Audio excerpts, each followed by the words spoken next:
zao zany dia anao moa zany za zao tena maika mihitsy hoe mba mifankahita indray a ahafahana mba matadily le taloha e ohatrany hoe nostanosta zany nostalgie inona moa taloha le reny le feona gitara taloha le miaraka mihira dia samy mahay le hira daholo dia le io ngeny tena mba fotoana tena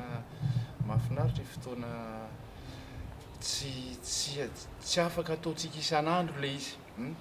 dia io mba misy fotoana anaovana an'le izy dia mba rarotina aloha bon dia manaraka indray a angamba ny Madagasikara rehefa le miaraka amin'ny lala sasany fa aty aloha ianareo ny namako zany e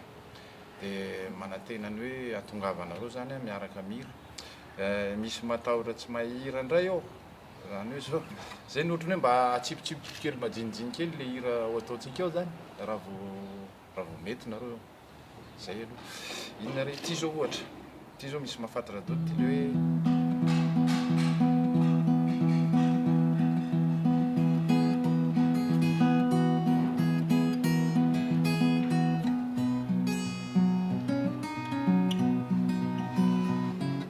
nananitra ny tohatra sy avona marobe ny tety lohasa nananaka be ao zay voatonge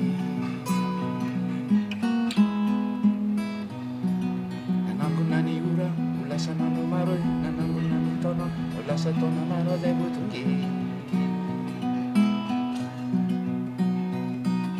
sarotra ny lalana mitondra mpiadanana mitety ny lakilasy sy nandrovo pataloha eny ambony dabilioa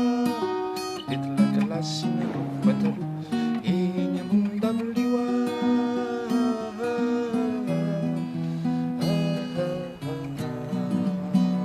eo amizay samy mihira daholo hoe zany ny fiainana iainana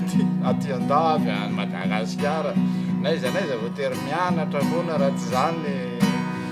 zany no fiainana iainana ty e zany no fiainana iainana ty e fiainana eo izy sarosarotra kely ao fiainana misy voniny taratasy a dia avy eo eo amin'izy taratasy makany amina e taratasy makany amina e feno soratsoratry ny olo mahay feno soratsoratry ny olo mahay ka mandidy tsy refesy mandidy tsy refesy mandidy